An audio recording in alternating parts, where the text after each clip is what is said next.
Hello, Forever Fulham listeners. Welcome back to another podcast. I'm really hyped right now, and I think Rocco is as well. We just got a like on our Instagram by Alexander Mitrovic himself. I hope he's listening right now. Official. I'm not joking. You can go and look at it now. But we're here to obviously do the Fulham West Brom podcast review. Let's talk about that, Rocco. And at the end, there'll obviously be a Q&A, our favourite part of the video. We hope it's one of your favourite parts of the video. But first, we got a text from a fan, didn't we, Rocco? Which was saying that they wanted to know a bit about the game before, because some people hadn't watched the game, which is a really fair comment. So first, we'll just talk about what happened in the game. Rocco, do you want to explain the first half? I watched the game on Sky Sports on Saturday. It was we played really well, actually. We dominated the game, had great possession, played really well in the first half. Kenny hit the bar on the way. Reed and Knockout had a few chances. At half-time, we dominated the game. Then Knockout scored that beautiful chip, didn't it?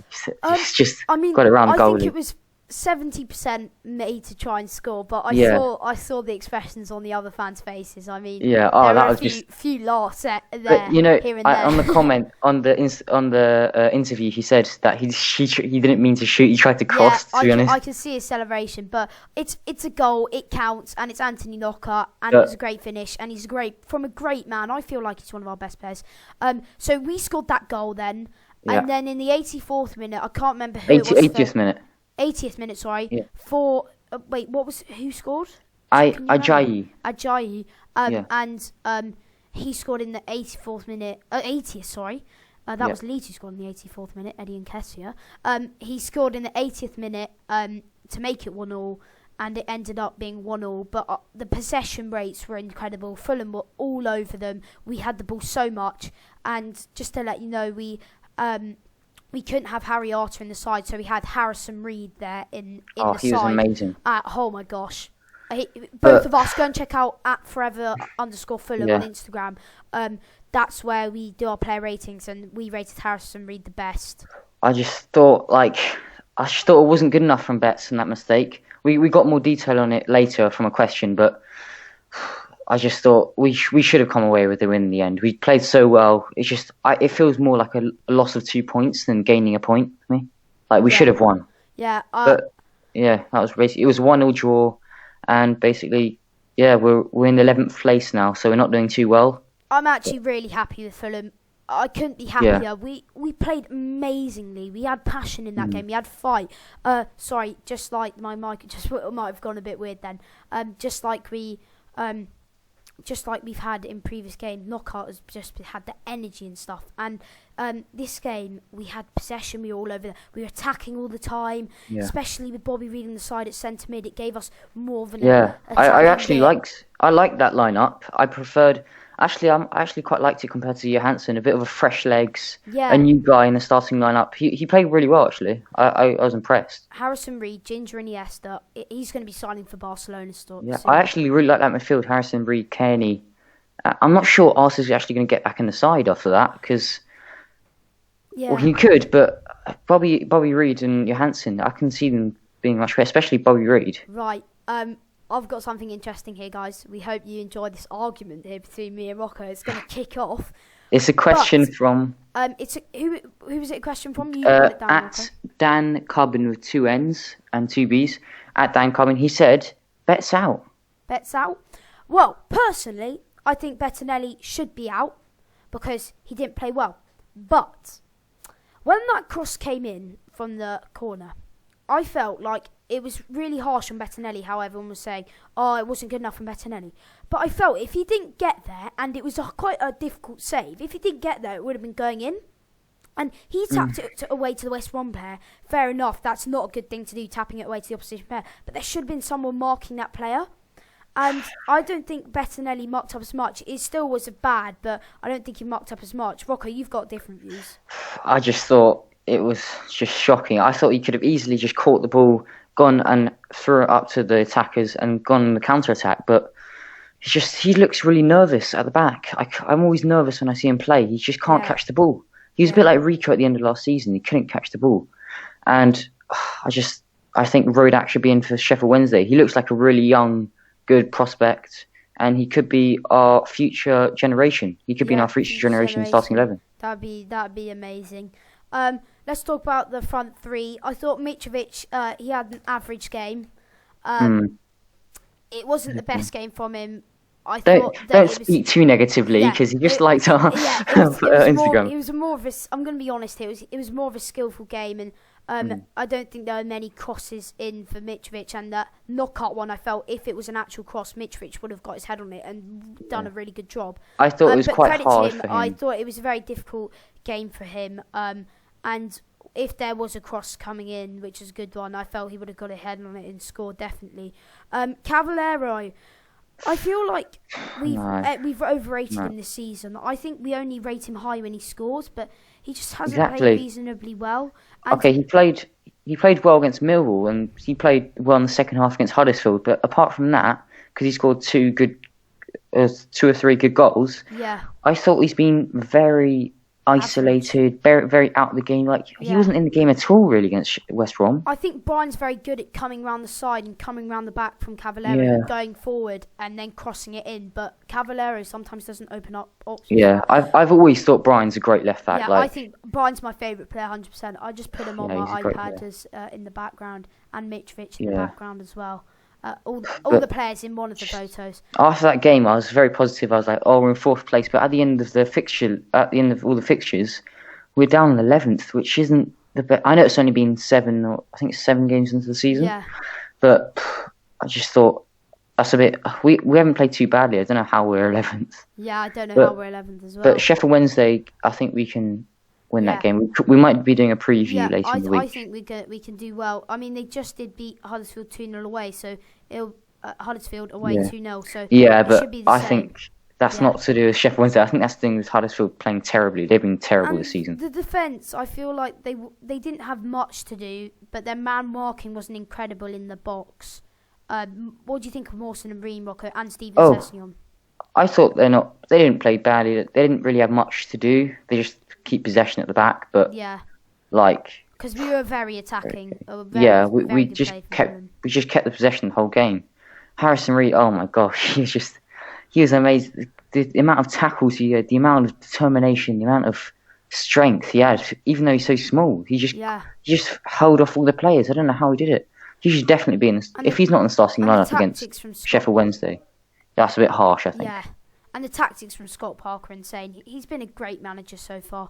What are your thoughts on him, Rocky? Yeah, I thought he's been good. He's very brave to put quite an attacking midfield of Reed, Kearney and Bobby Reed. Yeah. I think that's quite attacking because Reed's not really a proper CDM for me. He's more of a centre mid. So yeah, definitely. It's quite brave from him. Yeah, and he's not afraid of anything, which is great to have as a manager.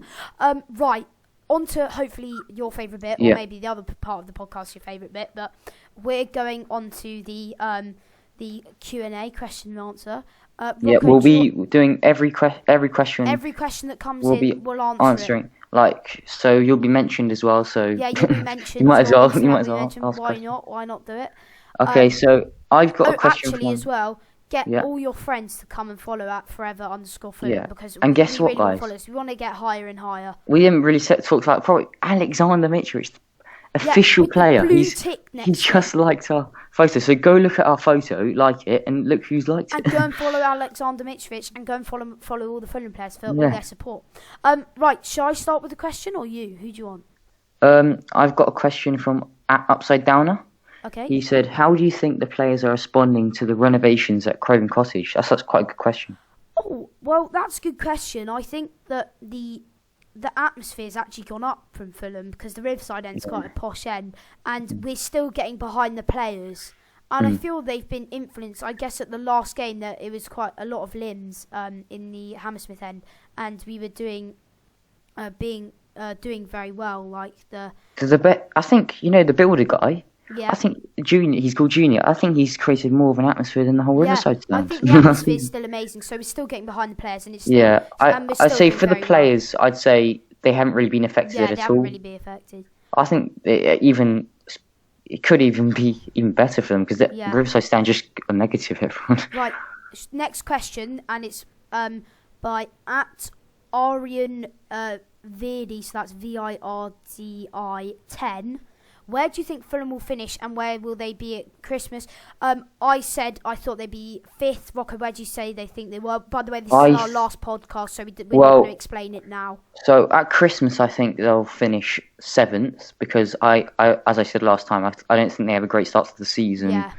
And it takes us quite long to get out of the blocks, but by the end of the season, I think we'll come 3rd. To be honest, this season, I don't think we'll get promoted. I think West Brom will win the playoffs, and we'll lose in the final against West Brom, or lose in the semis. Early to say that. But I think we'll come 3rd. What do you think at the end of the season? End of the season, I think we're going to come... end of the season, I've got to say it, I think we're going to come 3rd as well. Just going to lose out on their 2nd place. But we talked about that stuff in the... Do you think we'll go up? I think we will, yes. But we talked about that in our Championship predictions last podcast. Please go and check them out on Forever Fulham on YouTube. And comment down below, subscribe, everything, like it, and all that. I've got a question from... Can I quickly do this question? It's quite a short one. Oh, yeah. At Tom WAAA05, best Fulham player. Rocco, who's your best Fulham player so far? To be honest, I probably like Mitro and Kearney the most. Yeah. I just think they're just such fun players to watch, especially Mitro. He's got the best celebration, stuff like that. Yeah. Kearney's just a beautiful player to watch. He actually went to our friends. I was talking to Freddie, Rocco, you know Freddie. None of you will, guys. But he said that Mitro gave them a little wave when he wasn't playing against Southampton and really, what's directly at him? Yeah, directly at them in the party end.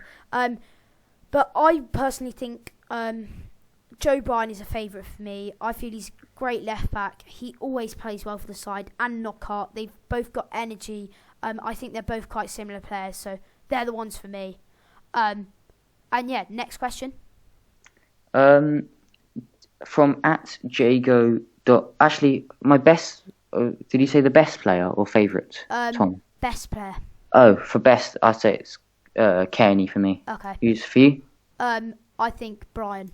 Okay. At Jago.D_12. Yeah. He asked, do you think Johansson should come back into the starting lineup, or do you think we should keep Harrison Reed? I think we should keep Harrison Reed. Yeah, I agree. Take out Arter. And put in Stefio. And have Kearney and Reed, same formations, same team as last time. Same midfield. It was very attacking, very good, and it made us play very well. I agree with you as well. I don't think Arthur's had a great season, but just after that dive against Cardiff, we could have won the game in that game. We were playing really well and he dived, and then we got a red card and we had to defend. So he's cost us quite a lot, and I don't think he deserves to go back into the starting lineup. I think Bobby Reed and Harrison Reed and Kearney should be in the midfield against Sheffield Wednesday on Saturday. We'll probably be doing a preview maybe Thursday or Friday. Thursday or Friday. On Sheffield Wednesday. Yeah. And is that all your questions? I've got one question left. Is that all yours? Okay. Yeah, that's all mine. At Guy Lehman 1. Surprise team of the season so far. Who are yours, Rocco? I'll have to go for Charlton Athletic. I think I did not expect them. I think they're either 2nd or 3rd in the league. Yeah. And I expected them to be, after the promotion, do well, but I didn't expect them to be this high. Yeah, and they've just come up as well.